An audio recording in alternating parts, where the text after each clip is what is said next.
This moment in history is a Minority Media production. It comes from a woman who's deeply rooted in Oklahoma's history.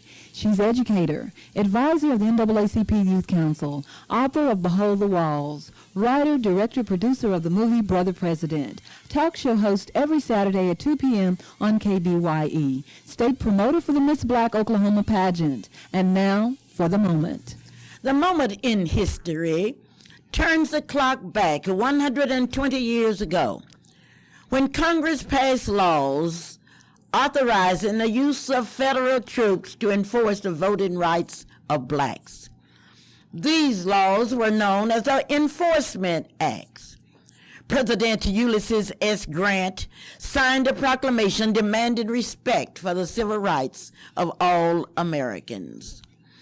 The policies of the radical Republicans enabled blacks to participate in the nation's political system for the first time in history. Congress provided for black men to become voters in the South and called for constitutional conventions to be held in the defeated states. Many blacks attended the conventions in 1867 and 1868.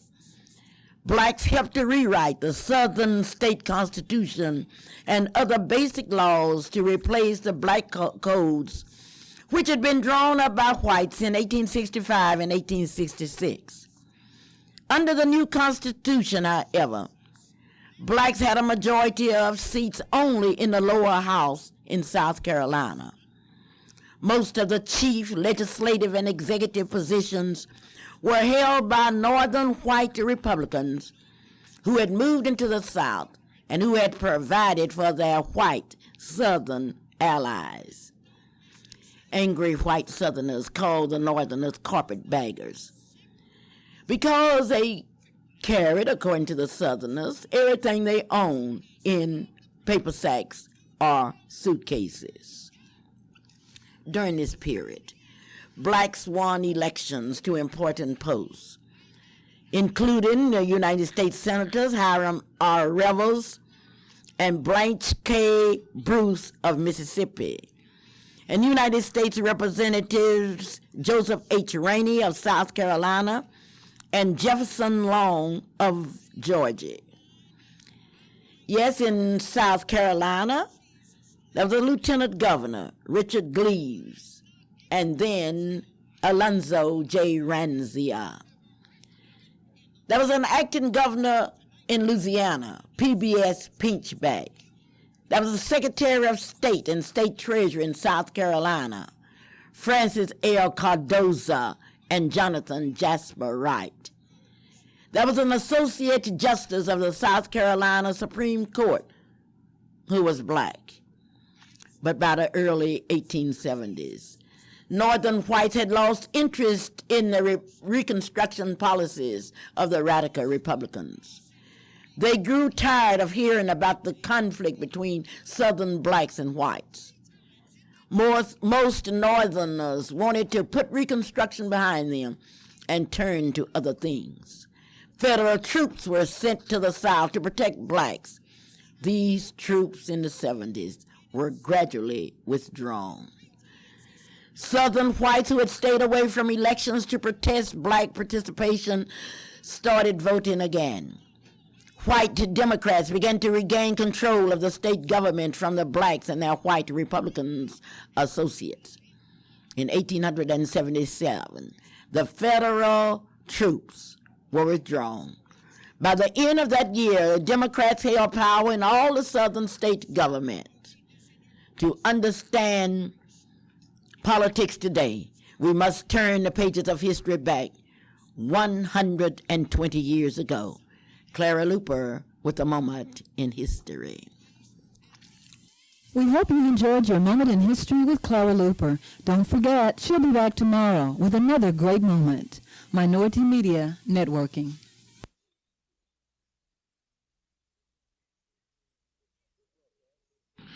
This broadcast is for March the 27th and will begin in 5 seconds.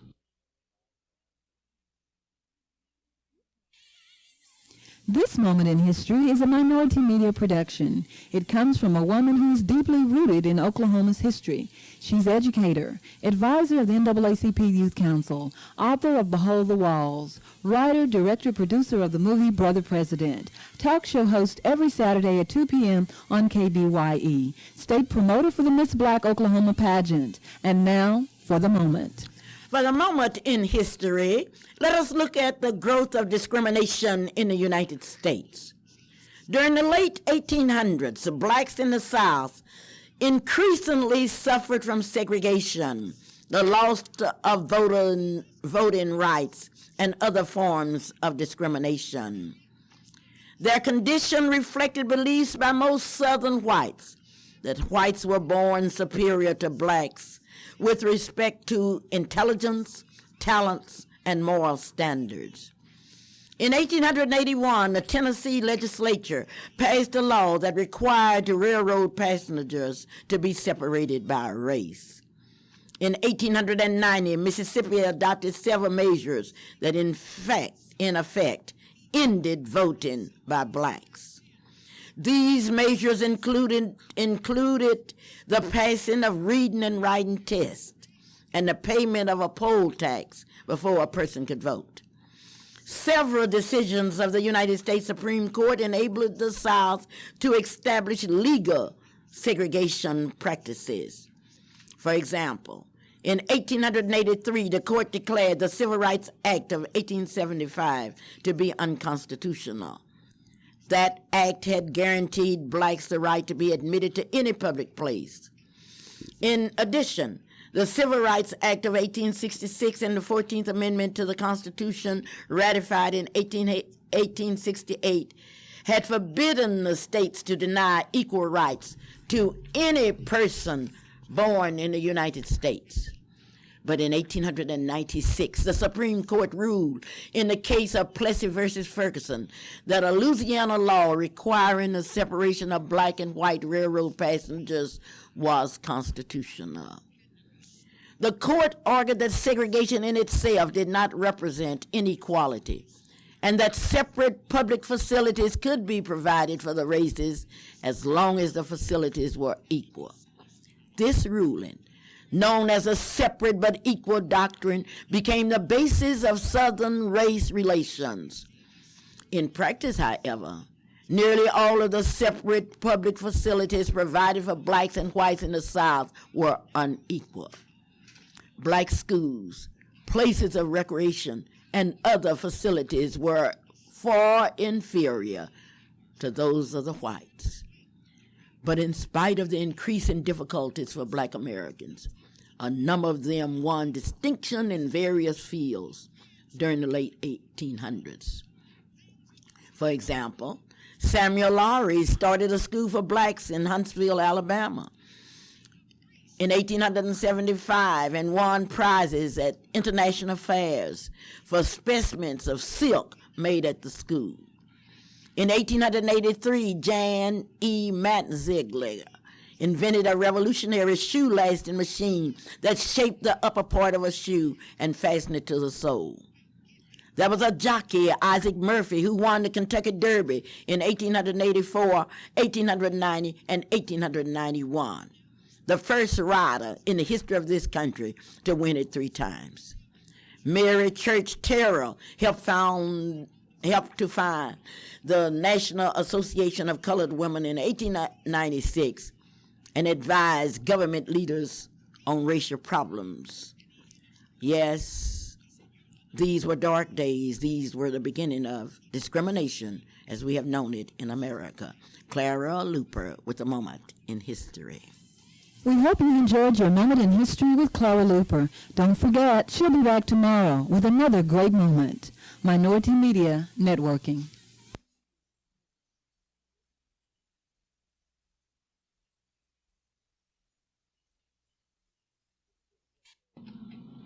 This is going to be for Wednesday, March the 28th, and we'll begin in 5 seconds.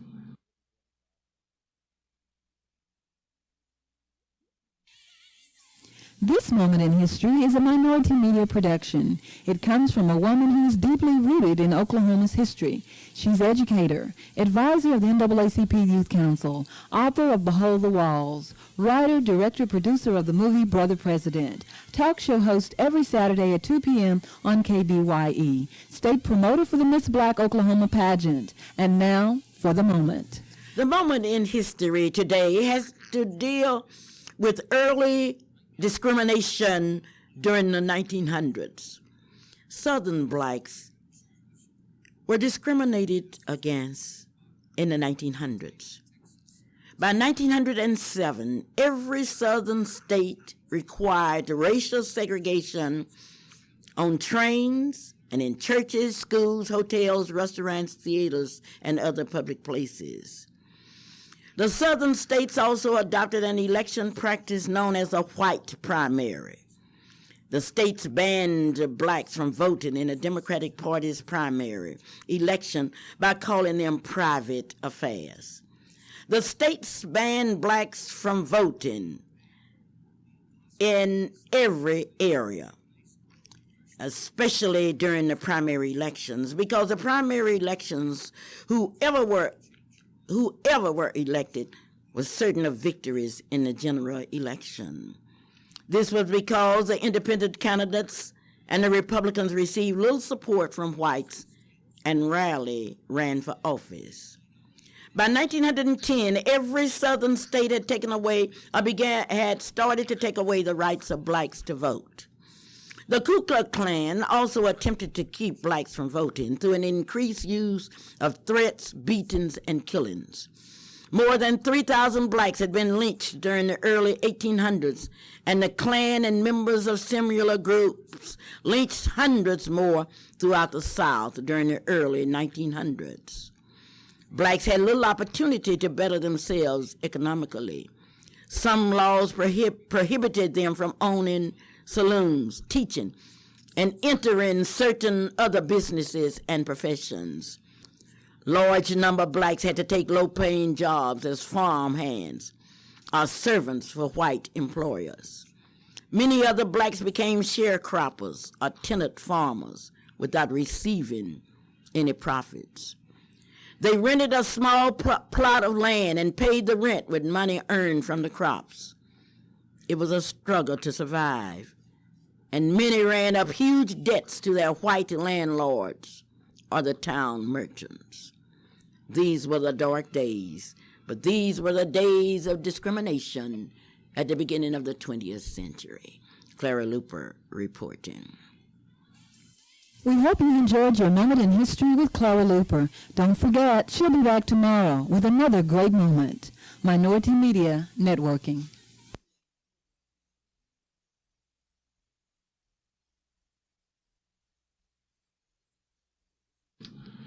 Okay, this is the end of the broadcasting on this side. Please turn the tape over at this point. This is for Thursday, March the 29th, and will begin in 5 seconds.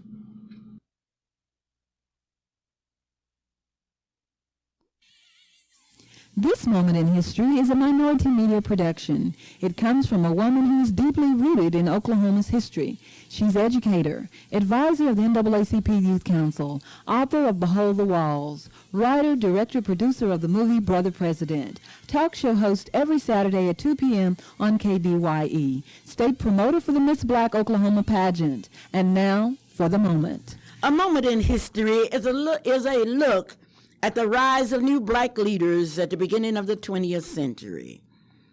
At the beginning of the 20th century, the educator Booker T. Washington had become the most influential black leader in the United States. Booker T. Washington, a former slave, had been principal of Tuskegee Institute since 1881. He called on blacks to stop demanding political power and social equality and to concentrate instead on economic advancement. Washington especially encouraged blacks to practice thrift and to respect hard labor. He asked whites to help blacks gain an education and to help blacks make a decent living. Washington believed sincerely that his program would lead to progress for blacks and would keep peace between the races. Many blacks throughout the United States agreed with Washington's ideas, but many others strongly rejected them. The chief opposition came from W.E.B. Du Bois, a sociologist, a historian at Atlanta University. His reputation rested on such works as The Suppression of the African Slave Trade to the United States of America and The Souls of Black Folks, that was published in 1903. Du Bois argued that Washington's approach would not achieve economic security. Instead, he felt that Washington's acceptance of racial segregation and the rest of his program would strengthen the belief that blacks were inferior and could be treated unequally. As evidence for their position, Du Bois and his supporters pointed to the continuing lynchings of blacks and to the passage of additional segregation laws in the South. In 1905, Du Bois and other critics of Washington's thinking met in Niagara Falls, Canada, and organized a campaign to protest racial discrimination. This became known as the Niagara Movement. Bitter hostility toward blacks erupted into several race riots. Major ones broke out in Brownsville, Texas, and Atlanta, Georgia. And in 1906, in Springfield, Illinois, the riots alarmed many white Northerners as well as many blacks. But in 1909, a number of white Northerners joined some of the blacks to form the National Association for the Advancement of Colored People, known as the NAACP. The NAACP vowed to fight for racial equality. The organization relied mainly on legal action, education, protest, and voter participation to pursue its goal. The NAACP, the most powerful civil rights organization in the world. Clara Luper with a moment in history. We hope you enjoyed your moment in history with Clara Luper. Don't forget, she'll be back tomorrow with another great moment. Minority Media Networking.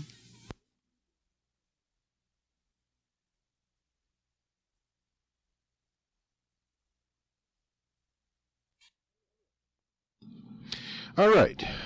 This is the last broadcast for the week. This is going to be for Friday, March the 30th, and we'll begin in 5 seconds.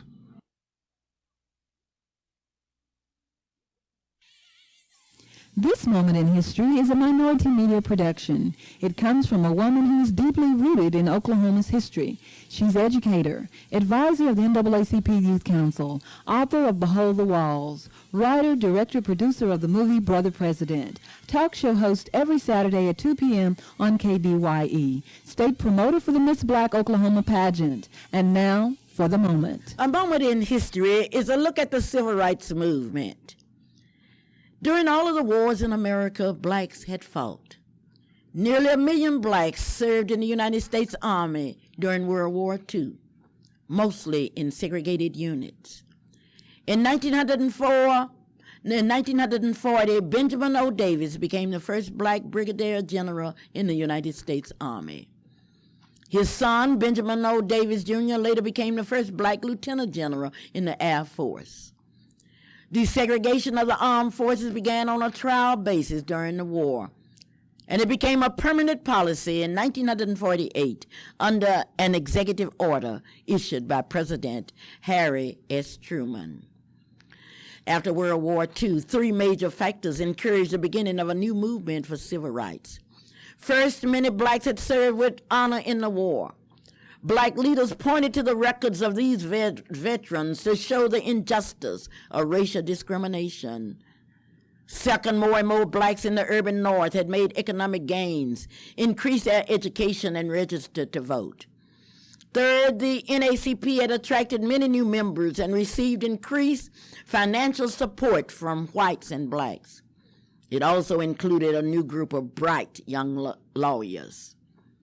Rulings by the United States Supreme Court during the 1940s and the early 1950s brought major victories for blacks.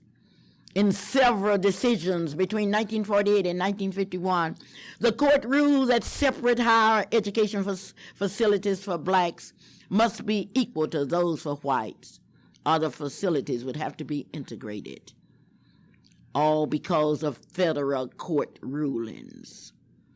Laws permitting racial discrimination in housing and recreation also began to fall. Many of these rulings came in cases that were brought by the NAACP. An increasing number of blacks began to move into all-white areas in northern cities. Many whites began to move out to the suburbs, and our cities became increasingly black. But it was in the year of our Lord, 1954, that the NAACP won a historic victory in the case of Brown versus the Board of Education of Topeka. The decision stated that segregation in the public schools was in itself unequal and thus unconstitutional. The suit had been filed because the school board had not allowed a black student named Linda Brown to attend an all-white school near her home. This changed the course of history. And next week we will be looking at an event that happened in Montgomery, Alabama in 1955 that led to the assassination of one of the world's great leaders, Martin Luther King Jr., a Montgomery Baptist minister. Clara Luper with a moment in history. We hope you enjoyed your moment in history with Clara Luper. Don't forget, she'll be back tomorrow with another great moment. Minority Media Networking.